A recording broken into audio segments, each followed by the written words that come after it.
I'm indeed Colin from HeyUGuys. You are. Congratulations on this. Your physical Is that HeyUGuys from the Goonies? Indeed it is. Oh, I love that, man. Oh, that's awesome. Yeah, our favourite film. So. Really? Yeah. That's great. I saw it in the cinema when it first came out. What was the character who did that? It was Chomp. Chomp did it, but who was the... You had the Truffle Shuffle, and then you had... the guy who was like... But the guy was a footballer, wasn't he? And they gave him all the prosthetics to do that. Yes. So here's a funny thing. You guys can find it on Instagram. My daughters, usually they like to put makeup on my face, right? It's crazy. But then somehow they kind of came around and they were like, oh, look at the back of your head. In the back of my head, I have some scars in the back of my head from like my wrestling days. And they put a mustache on me and all that, and they compared me to that, hey, you guys. Yeah, it's fucked up, but anyway. Anyway, Smashing Machine. Your physical transformation for this is incredible, but the way you inhabit that transformation is something special. What was it about Mark that you wanted to bring into that transformation? I love that question. It was, physically to transform into Mark and put on 30 pounds of muscle. He was a big guy, a lot bigger than I was, a lot bigger than I am. That was hard. Voice transformation was challenging because Mark is a guy, he's like a walking contradiction.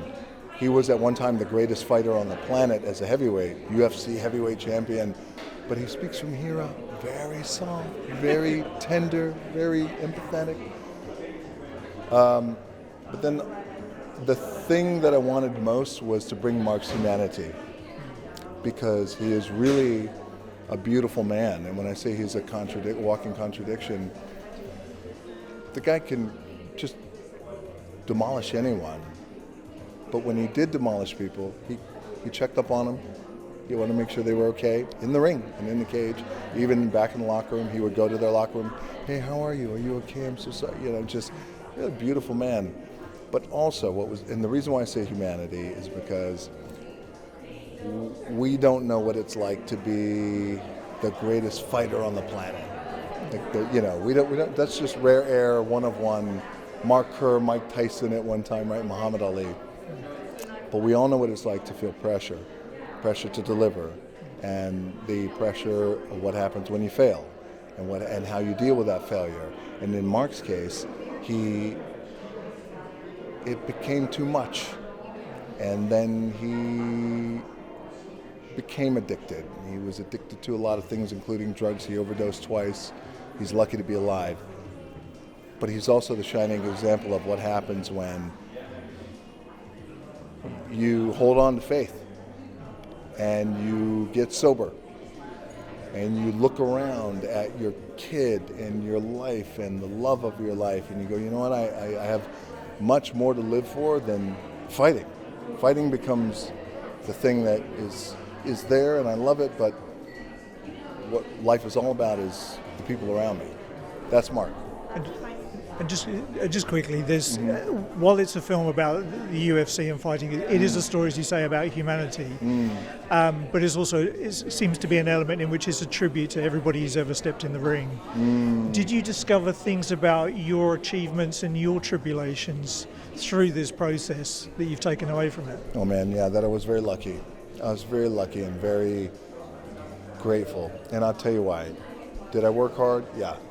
We all work hard. Everybody works hard. But you don't do it alone.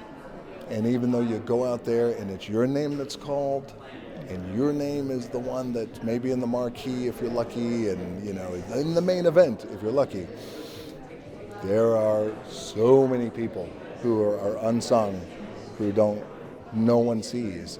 And that is the thing that it made me realize that, because any success that I was lucky enough to have as a pro wrestler, which is performative, obviously, combat, and never alone. And I always like to say, now I realize this years later, like when I was in WWE years ago, I used to say, yeah, I beat this guy, and I beat that guy, but I don't really beat anyone. He let me, and there's a difference. And I think in that then leads to humility, and then the humility will lead to gratitude. so I could look back now at my experience with the Smashing Machine and making the Smashing Machine, is that, number one, whether it's performative combat like WWE that I did, or real combat like these guys did, you never do it alone. There's a lot of people who help you along the way. And also, you never know what's going on in somebody's life. They could look invincible, they could seem like they got the world in the palm of their hands, and they're superheroes, and they're fighters, they're the best in the world. But everyone is going through something, man. And that's what I learned. Well, congratulations again. Fantastic to meet you, and it's a brilliant film. Thank you, brother. Oh, I'm glad you liked it. Yeah. Okay. And I'm a cancer survivor of 30-something years now. So Oh, my mom too. So like it's a pleasure to have the humanity of these kind of stories out there. It's just, Thank you for saying that. Because it's all human experience at the end. That's all it is. Yes. All right. Well, Pleasure, man. Yeah, it's good to meet you. Ladies and gentlemen, you're watching Hey You Guys! Hey, you guys! Hey, you guys. Hey, that's what they all say. Hey You Guys!